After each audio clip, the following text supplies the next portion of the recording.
ሰላም ጤና ይስጥልን በመላው ዓለም የምትገኙ የተወደዳችሁ የሮሃ ቲቪ ተከታታዮች የጥር 9 2018 ዓ.ም የረፋድ ዜናዎችን ይዘንላችሁ ቀርበናል። አቶ ዮሐንስ ቧያሌው የግል የስልክ ልውውጣቸው ያለ ፍርድ ቤት ትዕዛዝ መጠለፉን ለፍርድ ቤት አስታውቀዋል። የችሎት መረጃ አለን። የአፋብኃ ቴዎድሮስ እዝ 206ኛ ኮር በሰራዊታችን መካከል የተጠነሰሰው የተንኮል ድፍድፍ ተደፍቷል ሲል ገልጿል። ያውደ ግንባር መረጃዎችን አካተናል። የዓለም ግጭትና ጦርነት አሰጋንም ያሉት አብይ አህመድ ተዋግተን ቀይ ባህርን እናመጣለን ሲሉ ተደምጠዋል። አብይ እርስ በርሱ የሚጋጭ ንግግርም አድርገዋል። ኢትዮጵያውያን ወጣቶች አይሾስፒድ የተባለውን ወጣት ይከተሉ ሲሉም ተሰምተዋል። በዝርዝር ዳሰነዋል። አቶ ጀዋር መሐመድ ከሰሞኑ በሐሰት በአሜሪካን ሀገር ታስሯል የሚል መረጃ ያሰራጨባቸው ኤርሚያስ ለገሰን በህግ ተጠያቂ ሊያደርጉ መሆኑን ትራምፕ ግብጽና ብልጽግናን በህዳሴ ግድብ ዙሪያ ዳግም ለማደራደር ደብዳቤ ጽፈዋል። ውድ አድማጭ ተመልካቾቻችን አብራችሁን ልትቆዩ ከፈቀዳችሁ እነዚህ መረጃዎች በዝርዝር የምናሰማችሁ ይሆናል። የሮሃ ቲቪ ወቅታዊና ሀቀኛ መረጃዎች እንዲደርሷችሁ ቻናሉን ሰብስክራይብ፣ ላይክ እና ሼር በማድረግ አሁኑኑ ቤተሰብ ይሁኑ።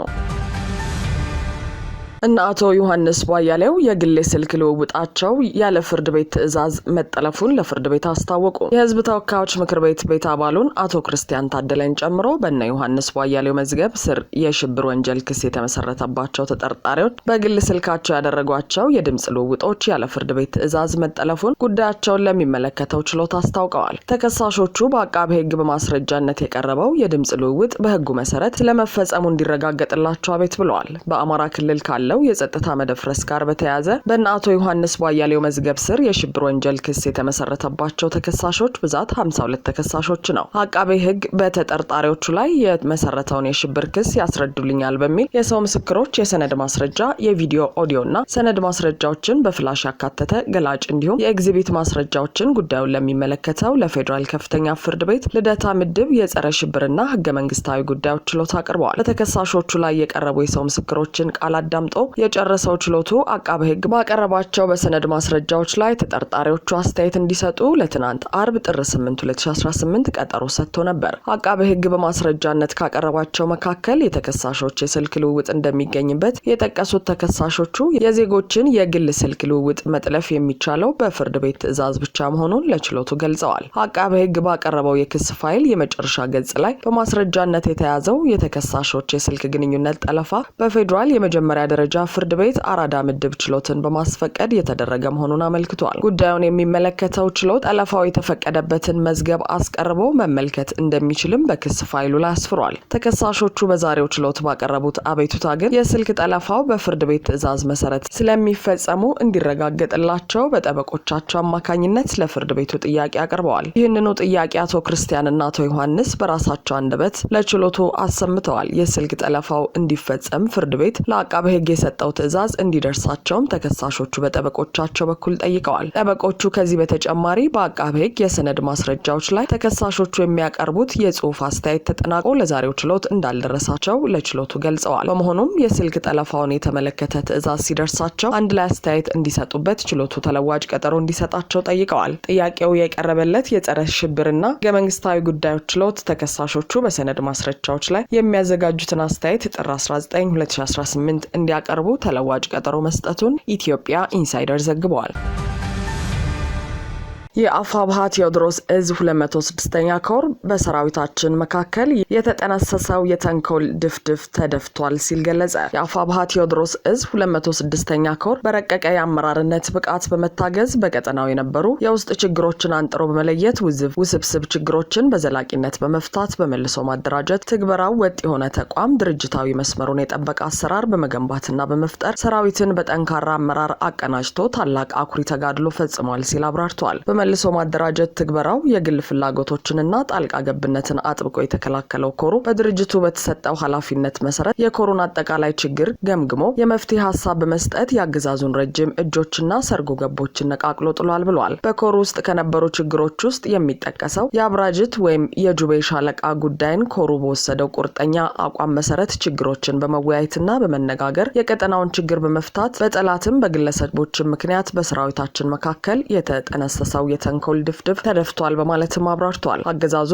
አሰፍስፎ የጠበቀው የነበረውን ግጭት በሰከነ መንገድ የተቆጣጠረው ኮሩ የብልጽግናን ተልዕኮ ተቀብለው ሰራዊቱን ሲያምሱ የነበሩ ባንዳዎችም እርምጃ በመውሰድ ከሰራዊቱ መካከል ነቅሎ ጥሏል ብሏል። በአብራጂት ቀጠና በተፈጠሩ ችግሮች ሀሳብ የገባችሁ ወገኖቻችን እንኳን ደስ አላችሁ እያለን ኮሩ በሚንቀሳቀስበት ቀጠና የሚፈጠሩ ችግሮችም ይሁን ማንኛውም መረጃ በኮሩ ይሁንታ እስካልተሰጠው ድረስ የሚራገቡ የሚዲያ ጩኸቶች ጭምር ተቀባይነት እንደሌላቸው ማሳወቅ እንወዳለን ሲል ገልጿል። በሌላ በኩል የቴዎድሮስ እዝ የአደረጃጀት ዘርፍ ኃላፊ አርበኛ እሸቱ ጌትነት በላይ ወላጅ አባቱ ከዚህ ዓለም በሞት መለየታቸውን ተከትሎ የሀዘን መልእክት አስተላልፈዋል። በመልእክቱም አባቴ ነፍስን ይማረው እያል ወደ ውስጥ በመሪር ሀዘን ከመገረፍ ውጪ እንደ ልጅ ሌላ ጉልበት እንደማይኖረኝ ክቡር ነፍስህ ታውቃለች ብሏል። ስትታመም እንደ ልጅ ወጉ ቁጭ ብሎ ማስታመም፣ ስታርፍ እንደ ልጅ አባቴ አባቴ ብሎ አንብቶ መቅበር፣ ስትጎድል እንደ ልጅ የቤቱን አደራ ተረክቦ ጎደሎን ሞልቶ ስምሪት መስጠት ኃላፊነቴ ነበር ብሏል እና ለትንሽ ቀን እፈልግሃለሁ ስትል ለአንድ ቀን እንኳን ተገኝቶ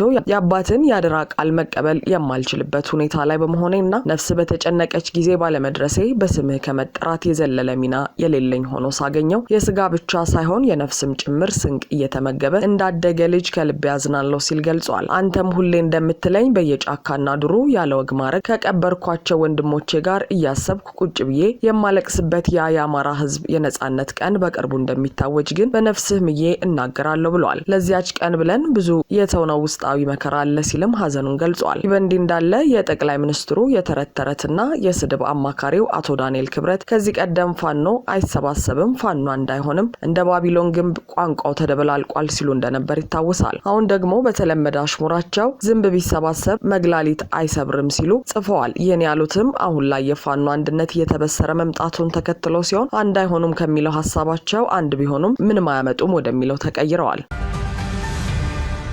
የዓለም ግጭትና ጦርነት አያሰጋንም ያሉት አብይ አህመድ ተዋክተን ቀይ ባህርን እናመጣለን ሲሉ ተደመጡ። በሁሉም ነገር ላይ እውቀት አለኝ በሚል ትንታኔና ስልጠና የሚሰጡት አብይ አህመድ የኢኮኖሚና የፋይናንስ ባለሙያዎችን ሰብስበው የኢኮኖሚና ፋይናንስ ስልጠና ሰጥተዋል። በዓለም ላይ ያለው ውጥረትና መፋጠጥ ኢትዮጵያን አያሰጋትም ወይ ተብለው የተጠየቁት አብይ ዓለም ይበጣበጥ እኛ ያገባንም ምንም አያመጣብንም ሲሉም የዓለምን ጂኦፖለቲክስ ያልተረዳና ያላቸውን ዝቅተኛ የፖለቲካ አረዳድ ያሳየ ምላሽ ሰጥተዋል። ለዚህም ምላሻቸው ማብራሪያ ሲሰጡ ዓለም ሰላም በነበረችበት ሰዓት እናደረገችልን ነው መልሱ። ምን አደረገችልን? ሳትናጥ ስትቀር ጥቅም አግኝተን በመናጧ እንደምንጎዳ በማሰብ ከነሱ በላይ መጨነቅ የለብንም ብለዋል በትምክህት። አያይዘውም ከእያንዳንዱ ግጭት ኦፖርቹኒቲ ፈልቅቀን ማውጣት ነው የሚጠበቅብን እንጂ የመጣን ነገር በመፍራት አይሆንም። ሰላም ሲሆኑም ለነሱ ነው ትርፉ፣ ሲጋጩም ጉዳቱ ለነሱ ነው። ሽማግሌ ከፈለጉ እናስታርቃለን ሲሉ አጉል ሳቅና ጭብጨባ ፍለጋ የሚመስል ምላሽ ሰጥተዋል።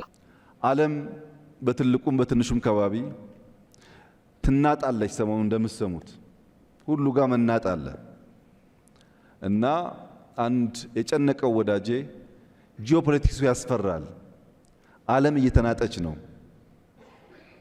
እንደው ይሄ መናጥ ምን ያመጣብን ይሆናል ብሎ በስጋት ጠየቀኝ። እናንተም አስቡበት። የዓለምን መናጥ እኛ አንፈልግም፣ የዓለምን መታወክ እኛ አንፈልግም። ዓለም ሰላም በነበረችበት ሰዓት ግን ምን አደረገችልን ነው መልሱ። ምን አደረገችልን? ሳትናት ስትቀር ጥቅም አግኝተን በመናጧ እንደምንጎዳ ከነሱ በላይ መጨነቅ የለብንም። ከእያንዳንዱ ግጭት ኦፖርቹኒቲ ፈልቀን ማውጣት ነው የሚጠበቅብን እንጂ የመጣን ነገር በመፍራት አይሆንም። ሰላም ሲሆኑም ለነሱ ነው ትርፉ፣ ሲጋጩም ጉዳት ለነሱ ነው። ሽማግሌ ከፈለጉ እናስታርቃለን። አብይ በዓለም አቀፍ ደረጃ ባሉ ግጭቶች መጨነቅና መፍራት እንደማያስፈልግ ቢናገሩም አይደለም ሀያላኑ በዙሪያችን ተጣልተው ከየመን የሚተኮሱ ሚሳኤሎች እንዴት ኢትዮጵያን እንደሚያስጨንቅ ከ2 ዓመት በፊት በፓርላማ በቀረቡበት ወቅት ተናግረው ነበር። ይህም የአብይን እንደ መድረኩ ተለዋዋጭነትና መርህ አልባነት ያሳየ ሲሆን ከዛም ባለፈ የራሳቸውን ቃል እንኳን የማያከብሩ መሆናቸውን አሳይተዋል። የጅቡቲ መንግስትና ወንድም ህዝብና መንግስት ወንድማችን ነው፣ ችግር የለም። ግን ትላልቆቹ ቢጣሉ ጅቡቲ ላይ ካምፕ ስላላቸው ድንገት ቢተዋኮሱ የኛ ቦቴዎች ነዳጅ ሊያመጡ አይችሉም። የጅቡቲ መንግስት እየፈቀደ የጅቡቲ ህዝብ እየፈቀደ እኛም ፍላጎት እያለን በሌሎች ግጭት ምክንያት ለአንድ ሳምንት ነዳጅ ባይኖር አስቡት፣ ማዳበሪያ ካልገባ አስቡት። አንድ ሰሞኑን ከየመን ሚሳኤል ይተኮሳል፣ ዩኤቪ ይተኮሳል ይባላል፣ ሰምታችኋል። በየመንና ጅቡቲ መካከል ያለው ርቀት 28 29 30 ኪሎ ሜትር ነው የሲዩ ስፋት፣ በጣም ቅርብ ነው። እዛ ያሉ ኃይሎች ወደዚህ ካምፖች ፍለጋ ቢተኩሱ እኛ ወደብ አክሰስ ማድረግ አንችልም። ይሄ የጅቡቲ መንግስት ህዝብ የሚያደርግብን ጫና ሳይሆን የጂኦፖለቲክሱ መሳከርና አንዳንድ ኃይሎች በርቀት መተኮስ በርቀት መግደል አቅም ስለፈጠሩ እኛ ያ ነገር ቢያጋጥም 120 ሚሊዮን ህዝብ ምን እናደርገዋለን ጭንቀታችን። በተጨማሪም በዚህ ንግግራቸው እኛ ዓለም ላይ ግጭት በተፈጠረ ቁጥር ኤርትራን ወረን ወደ ቀይ ባህር እንሄዳለን የሚል ሐሳብም ጠቁመዋል። ከተዋጋን የምንዋጋው ለቀይ ባህር ነው ሲሉም ነው የተደመጡት። በእብሪትም ወንድ ልጅ ከተዋጋ ለቀይ ባህር ይዋጋል ሲሉ ጸባጫሪ ንግግር አድርገዋል። በዛ ሀገር ውስጥ ከፍተኛ የፖሊሲ አመለካከት ዲቪዥኖች አሉ። ከፍተኛ በነዛ ሁሉ ክፍልፋዮች ውስጥ የኔና አንተ ስራ እየገቡ ኦፖርቹኒቲስ መውሰድ። ሚጣሉ ካሉ ባካችሁ አትጣሉ፣ ጥላ አያስፈልግም። ከተጣላችሁም ለቀይ ባህር መሆን አለበት። እንደዚሁ በባዶ አታርጉት ብለን እንመክራለን። ወንድ ልጅ መጣላቱ ካልቀረ፣ አገር መጣላቱ ካልቀረ ብለን እንመክራለን። አንዳንዱ ነዳጅ ያጣላዋል፣ አንዳንዱ ክብር ያጣላዋል፣ አንዳንዱ ነገ ማን ይቀድመኛል ያጣላዋል፣ አንዳንዱ ቀይ ባህር ያጣላዋል። በሌላ በኩል ደግሞ አብይ አህመድ ከሰሞኑ ወደ አዲስ አበባ ያስመጡትን በመጪው የሚተዳደር አይሾ ስፒድ የተባለ ዩቲዩበርን ወጣቱ አራያው እንዲያደርግና እየጮኸ እንዲተዳደር መክረዋል። እኛ በምናስበው አናሎግ አፕሮች ልንወዳደር አንችልም። ሰዎች ቲክቶክን ሳይፈጥሩ ዩቲዩብን ሳይፈጥሩ ኮድ ሳይጽፉ እንዳየኸው የሆነ ነገር አድርገው ጮኸው ሚሊየንስ ኦፍ ዶላር የሚሰበስቡበት ዓለም ነው። ወጣቶች እኛን እንዳታዩ፣ ወደ ኋላ እንዳታዩ፣ ነገ ለመወዳደር ራሳችሁን ስሩ። ነገ የሚወዳደር ሰው ኦፖርቹኒቲን በተቻለ መጠን የሚያስስ ሲያገኝም ግራብ የሚያደርግ መሆን አለበት።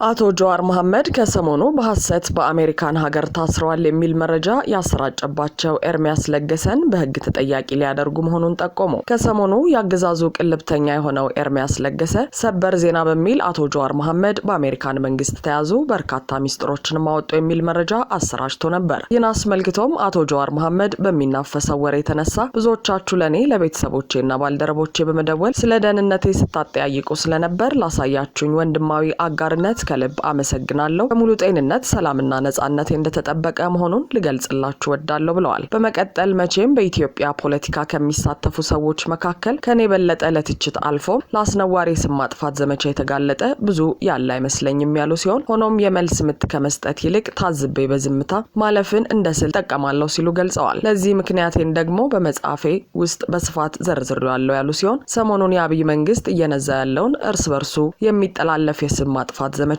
በቀላሉ መምታት ቢቻልም እንደወትሮ በዝምታ ማለፍን መርጬ ነበር ሲሉ አክለዋል። ሆኖም ግን ይሄኛው ፕሮፓጋንዳ ከኔ ባለፈ የሌሎች ሀገራት ተቋማትን የነካካ ነው። ዓላማውም ከነዚህ ሀገራትና ተቋማቶቻቸው ጋር ያለኝን መልካም ግንኙነት ማሻከር ነው ብለዋል። ስለሆነም የህግ አማካሪዎቼ ከተጠቀሱት ሀገራት አካላት ጋር በመቀናጀት አስፈላጊውን ምርመራና ህጋዊ እርምጃ እንዲወስዱ ፈቅጃለሁ ያሉት አቶ ጀዋር ከሂደቱና ውጤቱ መካከል ለህዝብ ይፋ እንዲሆን የምንስማማበትን በጊዜው የምናቀርብ ይሆናል ሲሉ ገልጸዋል። እስከዚያው ድረስ ትግሉ ይቀጥላል። ለሳምንታት የቆየው ዝምታይም በዚሁ ይሰበራል ብለዋል። በዚህም ኤርሚያስ ለገሰን እንደሚከሱና በህግ ተጠያቂ እንደሚያደርጉ ጠቁመዋል።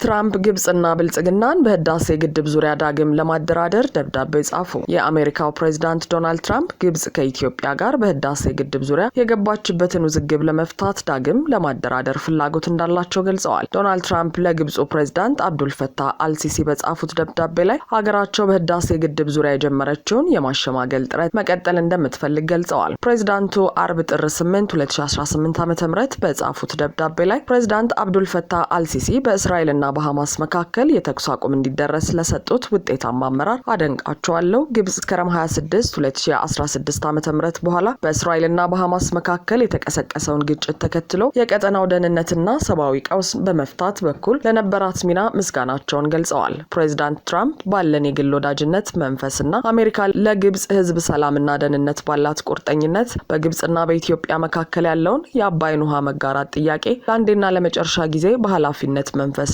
በመፍታት አደራዳሪነቷን ዳግም ለመጀመር ዝግጁ ነኝ ሲሉ ትራምፕ በደብዳቤው ላይ አስፍረዋል። ኢትዮጵያ በአባይ ወንዝ ላይ የህዳሴ ግድብ ግንባታን ከጀመረችበት ጊዜ አንስቶ ከሱዳንና ግብጽ ጋር አለመግባባት ውስጥ ቆይታለች። ብልጽግና ደግሞ በተከተለው የከሸፈ ዲፕሎማሲያዊ እንቅስቃሴ ግድቡን በተደጋጋሚ አደጋ ውስጥ ጥሎታል።